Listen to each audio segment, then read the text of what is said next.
Muy buenos días, alumnos dominguinos. Quien le habla es su profesor Frías Martín del área de razonamiento matemático. En el día de hoy vamos a dar un breve repaso previo a nuestro examen trimestral, ¿sí? Comenzando con lo que es sumas notables, siguiendo con cuadro de decisiones y principios de suposiciones y culminando con 4 operaciones y métodos operativos. Vamos a comenzar con lo que es sumas notables. Recuerden que en las sumas notables tenemos varias fórmulas, ¿sí?, donde debemos identificar las características esenciales de una suma notable para así aplicar la fórmula correspondiente para cada uno de los casos. Comenzando con suma de los primeros números naturales positivos, donde su fórmula para hallar este tipo de ejercicio es n. N viene siendo la cantidad de términos que tenga la suma, n más 1 entre 2, ¿sí? Segundo, tenemos suma de los primeros números pares positivos, ¿sí? Tenemos una sucesión de números pares positivos donde su fórmula es la siguiente. N viene siendo igual la cantidad de términos n más 1, ¿sí? Luego tenemos suma de los primeros números impares positivos. Tenemos una serie de números impares positivos y su fórmula correspondiente es la cantidad de términos al cuadrado, ¿sí? Luego tenemos suma de los primeros números naturales positivos al cuadrado. Este es fácil de identificarla porque vamos a conseguir nuestros términos elevados al cuadrado, ¿sí?, como pueden ver en la lámina. Y su fórmula correspondiente es la cantidad de términos, luego la cantidad de términos más 1, 2 por la cantidad de términos más 1 entre 6. Esta es la fórmula correspondiente para ese tipo de ejercicio, ¿sí? También tenemos la suma de los primeros números naturales positivos al cubo. También fácil de identificar porque vamos a encontrar nuestros términos elevado al cubo. Y su fórmula correspondiente es la cantidad de términos, ¿sí?, por la cantidad de términos más 1 entre 2. ¿Sí? En corchete elevado al cuadrado, es decir, que este al cuadrado va a multiplicar todo lo que está dentro de mi corchete, ¿sí? Luego tenemos suma de los primeros productos binarios, ¿sí? Aquí tenemos la sucesión de los productos binarios y su fórmula correspondiente es la siguiente, la que tenemos acá, ¿sí? Y también, por último, tenemos la suma de los primeros productos ternarios. Tenemos la sucesión de números ternarios y su fórmula correspondiente es la siguiente, ¿sí? Recuerden que en cada una de las sumas notables n representa el número de términos, ¿sí? Vamos a ver los ejercicios. Aquí tenemos si la suma de 30 números enteros consecutivos es 465, ¿cuál es la suma de los 30 siguientes números consecutivos?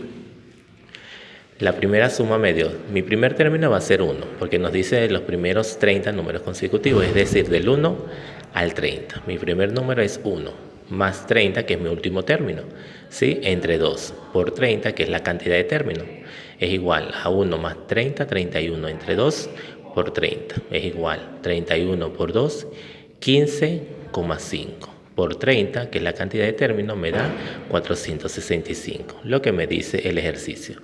Pero el ejercicio me manda a calcular es cuál es la suma de los 30 siguientes números consecutivos, de los 30 siguientes, ¿sí? Si en el primera suma el último término fue 30, entonces el primer término en la segunda suma es 31, ¿sí?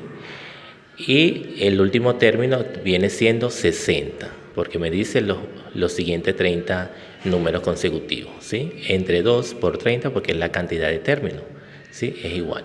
31 más 60, 91 entre 2 por 30, que es la cantidad de términos, es igual. 91 entre 2, 45,5 por 30. Y esto me da una cantidad de la suma de los 30 siguientes números consecutivos, me da 1365. ¿Sí? Esa es la respuesta. Luego se nos presenta un ejercicio que es suma de los primeros números naturales positivos al cuadrado. Lo identifico porque mis términos están elevados al cuadrado, ¿sí? Y la fórmula correspondiente es la que está acá. Lo que vamos a sustituir. Acá nos dice, como comienza desde el 1, ya sabemos que son 20 términos, ¿sí?, la cantidad de términos. Es decir, que n vale 20, 20 más 1, 2 por n, que es 20 más 1, entre 6 de la fórmula. Entonces 20, sumo 20 más 1, 21, por 41. ¿Por qué? 2 por 20, 40, más 1, 41, entre 6. Luego multiplico 20 por 21, 420, por 41 entre 6, realizo esta operación y me da 2870, ¿sí? También tenemos un tercer ejercicio. Si la siguiente suma notable es, inmediatamente identificamos de que es una suma de los primeros números naturales positivos al cubo, porque los términos están elevados al cubo, ¿sí? Y la fórmula correspondiente es la siguiente, es decir, que voy a sustituir, ¿sí? ¿Cuál es el término? 25, la cantidad de términos que hay en la suma, 25. Y 25 más 1 entre 2 elevado al cuadrado con el corchete, ¿sí? ¿Qué es lo que voy a hacer? Multiplicar, porque es una potencia. 25 por 25, 625.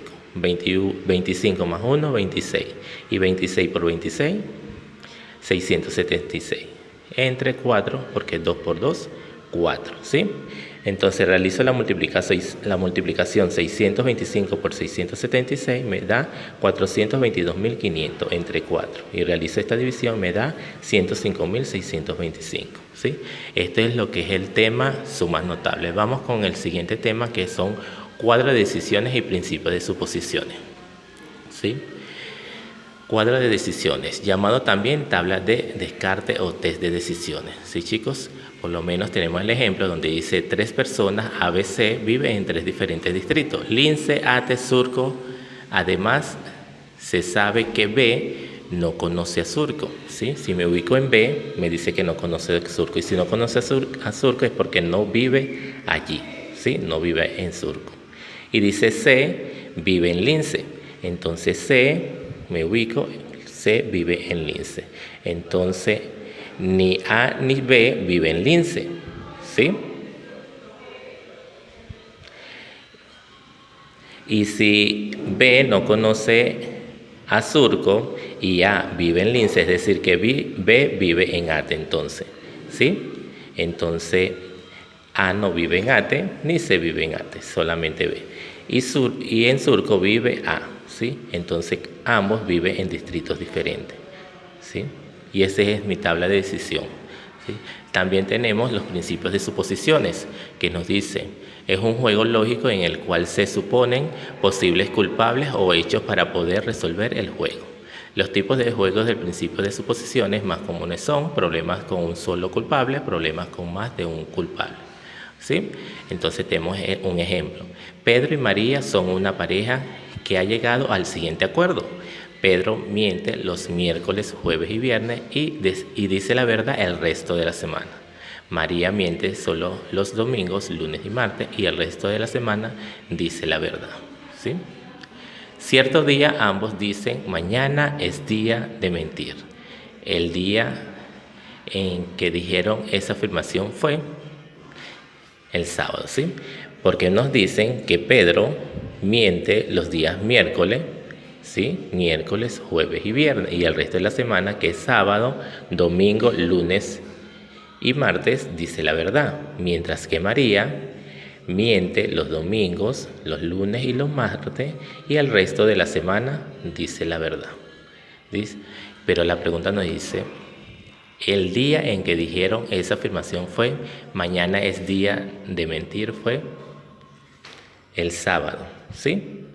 ¿Por qué? Porque el sábado dice Pedro la verdad, el viernes termina de decir la mentira y comienzan la semana diciendo la verdad, ¿sí? La otra pregunta que ellos se dicen es, cierto día ambos dicen mañana es día de decir la verdad. El día que dijeron esa afirmación puede ser. Buscamos, ¿sí?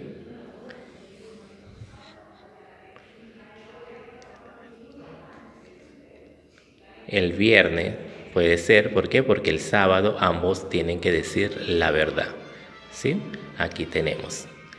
Puede ser el viernes porque el sábado ambos dicen la verdad, ¿sí? En más ningún otro día coinciden para decir la verdad ambos, ¿sí? Entonces puede ser el viernes que dijeron esa afirmación, ¿sí? Vamos a culminar con el tercer ejercicio de este repaso. Dice, es sobre 4 operaciones y método operativo.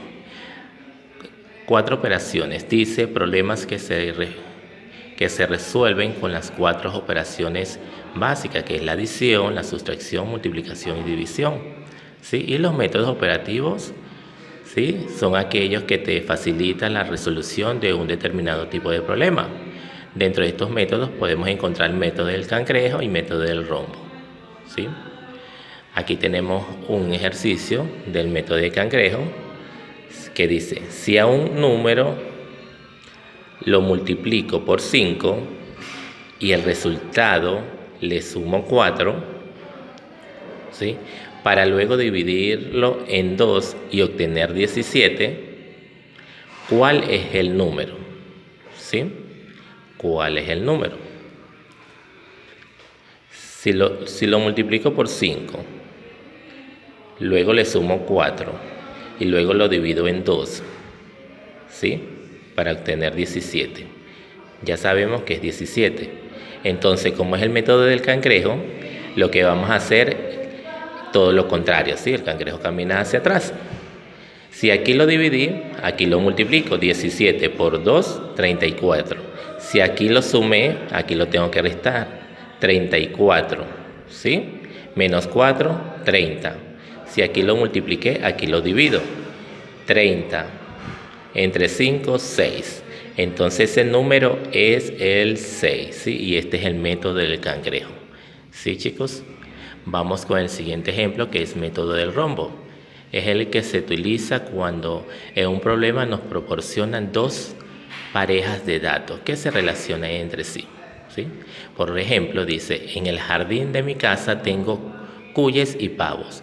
Si el número de cabezas que hay es 32 y puedo contar 90 patas, ¿cuántos pavos hay? ¿Sí? Entonces, el número de cabezas es 32. ¿Sí? Los cuyes tienen 4 patas y el número de patas son 90 y los números de patas que tienen los pavos son 2, ¿sí? Este es el método del rombo. ¿Qué es lo que podemos hacer? ¿Qué es lo que nos pide? Patas, ¿cuántos pavos hay? Números de pavos es igual a 32, que es el número de cabeza, ¿sí? Por 4, porque vamos a buscar lo contrario del pavo, ¿sí? Este 4 es la cantidad de patas de los cuyes, ¿sí? Menos 90, que es la cantidad de patas, ¿sí? Entre la cantidad de patas del cuye menos la cantidad de patas del pavo, ¿sí? Es igual, 32 por 4, 128, menos 90. Entre 2, 4 menos 2, 2. Entonces, ¿cuántos pavos hay? Hay 19 pavos, ¿sí? Los otros métodos operativos conocidos pueden ser los métodos de rectángulo, métodos de la regla conjunta y métodos de la falsa suposición. Recuerden que estos tipos de ejercicios nosotros mismos podemos tener o inventar nuestro propio método operativo para la resolución de estos tipos de ejercicios. ¿Sí, chicos? Este es el repaso para nuestro examen trimestral. Ahí van a tener su separata, que va a ser su temario, ¿sí? Con 8 ejercicios para que lo resuelvan. Así que, chicos, manos a la obra, vamos a salir bien en este examen, la promoción 2020, ¿sí? Que felicitaciones. Que tengan buen día, chicos.